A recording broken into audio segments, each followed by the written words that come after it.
ก็ดีอะไรหันคลิปอันนี้ค่ะเนาะจ่องกูก็ฮู้จักหาอันม้วนๆเนี่ยอันม้วนๆเนี่ยนะในเป็นเครื่องสแกนตาและสแกนหน้าตอนตาอนาคตค่ะตอนอนาคตวันมื้อหน้ามาค่ะเนาะที่ฮู้จักเลยว่าก็เลยเป็น AI ก็เลยเป็นกลเตค่ะในเป็นเจ้าของเตียนโครงสร้างเฮ็ดออก ChatGPT ค่ะเนาะโครงสร้างและสร้างมาที่เป็นอันนี้ค่ะย้อนไปยุ่มยำว่า AI จำตัวเหลือไหนมันคึดจันคึดปานมันคึดกับเพียงหนาอาลาค่ะคึดกับคึดจันเลยมังอันนี้มันฮิตให้มันบ่เหมือนกวนตีเลยค่ะฮิตให้มันบ่เหมือนคลิปวิดีโอเตียนไถเอาได้เตะเจมเสียงเจมหางเจมไล่ตรงหนึ่งเจมป้าอารมณ์ตีจากไหนมันเด็กถึงขั้นตอนนั้นเนื้อ3 ถึง 5 ปีดังนั้นเนี่ยมันเด็กคึดจันถึงขั้นตอนนี้ว่าเพแล้วว่าก็เลยเป็นก้นเตะก็เลยเป็นก้นปอมก็เลยเป็น AI ก็เลยทำเป็นตัวเตะสิงเตะเนี่ยมันดิเหยียกหยาบเขาขนาดพอเอาสายดาวก็ได้ย้อนมาจากไหนเนี่ยแต่ที่เป็นเจ้าของเตียนโครงสร้างเฮ็ดออกมา ChatGPT เนี่ยมันก็ขึ้นโครงสร้างครึ่งกันได้มากครับตอนอดีตเจ็ดทัดว่าก็เลยเป็นก้นเตะก็เลยเป็น AI ค่ะเนาะโอเคครับในเรียกว่าลีค่ะเนาะแล้วก็เดี๋ยวเลยก็สแกนหน้าเฮาแล้วก็สแกนตาเฮาแล้วก็เอาฟงเฮาสแกนมันเดี๋ยวเลยป้าหมายกกแล้วก็เลยป้าซื้อเนาะแล้วก็เดี๋ยวเลยป้าคริปโตเนี่ยนะคะเนาะที่ในคลิปนั้นได้ก็ลัดกะต่างมิวขนาดเนาะพอกูก็เติร์เข้าใจหรือสิค่ะเนี่ยก็ขึ้นมาเฮ็ดคลิปวิดีโอซับเลี้ยงอะไรเหมือนกันค่ะเนาะในเรียกว่าลีค่ะเนาะเลขแทงอันนึงคือหมอกลัดนี่ปันกูก็เจอดี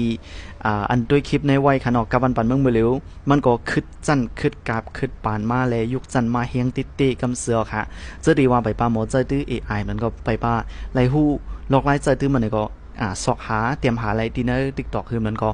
ต่างๆที่มันก็ใครด้วยซ่องคาดิเนอร์คลิปคาเตียนเฮ็ดไว้ก็มีเหมือนกันขนาดเนาะมันมีนำปิดเจอคาเตียนเปิ้นเจอเครื่องจักรให้ก็เตียนมากำลอยค่ะเนาะอันนี้ก็อยู่มากูก็หันเหมือนกันเนื้อร้านตั้งกินก็มีเครื่องจักรเตียนมาตั้มปันเยาะแล้วก็หมังร้านเนี่ยยังมีเครื่องจักรเตียนล่างหวานเทียงก่อนเขาหมังร้านยังมีเครื่องจักรเตียนเฮ็ดเขาพักเทียงก่อนกันนะก็มันก็ยุกมุนมากำลอยจังไหนขนาดเนาะกับตัวเหลือได้ยุ่มว่าพอก็หันเหมือนกันค่ะเนาะตีเนื้อออนไลน์จะในตีต่างๆตีจะในก็เป็นต่างนำปีเจอว่าเครื่องปัดเข้าคือเครื่องอันนั้นเครื่องอันนี้เครื่องเฮ็ดตั้งกินเนี่ยอันมันก็ดูร้านกาแฟเหมือนตั้งในเปิดเดขายกาแฟไรเฮาได้เลยลงตึ้นเปิดร้านอันนั้นในเนาะใกล้กับมือเหลือเนี่ยเป็นเอาดูเตียนมาขายกาแฟมาตั้มให้ก็คาไรมิลเลยให้กันเน็กเอาแล้วก็จ่ายเงินให้สแกนจ่ายมันก็ตอดเงินให้ก็ไล่กินเนาะค่ะเนาะคือตอนปีเจออันนั้นเตียเลยว่ามันเป็นข้าวเตียนเรียกลายเขาก็รู้เลย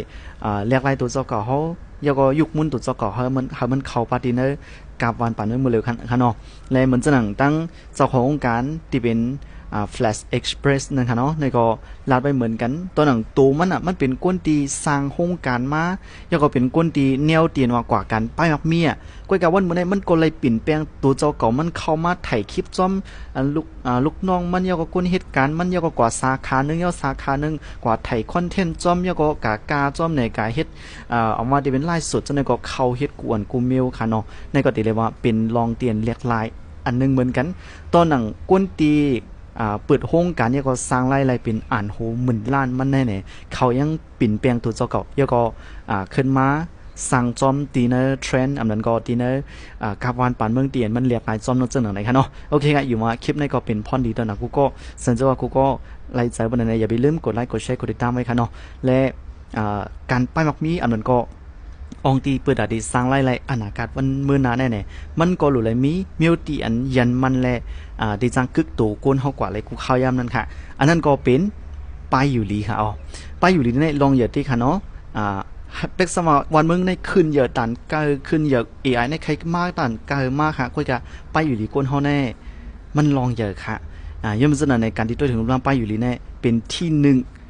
อ่อนดังสุดการป้ายมักมีค่ะเนาะเพราะว่าเขาสร้างเขาใครสร้างหรือเขาใครเฮ็ดเอียงก็เยอะเพราะว่าไปอยู่ลีเขาเข้มบ่ไหนเขาเฮ็ดเลยกวนกูมีโอค่ะนะฝากตอนนั้นกูก็ค่ะสันเจ้ากูก็สอบหาไว้ลอกกัดตอนนั้นเด้โดยถึงลุงลาไปอยู่ลีค่าเขามีไว้ปันปังปื้นฐานและดังขึ้นปังสอนตอนดะเฮากุนกูก็เข้าถึงไรและเฮ็ดสร้างเป็นไรค่ะเนาะมื้อเลยก็ค่าเขาฮับตัวเตียนกล้าขายและห ฮับป้าผู้เรียนว่าซื้อกินซื้อใจอันนั้นก็ใครสร้างโฮมใครโฮมสร้างนาการก็ยินดีครับตอนเหมือนกันค่ะนะขึ้นพบกันแทงคลิปตั้งนาค่ะเหมือนสงค่ะเจ้าฟังบุญซีค่ะเนาะ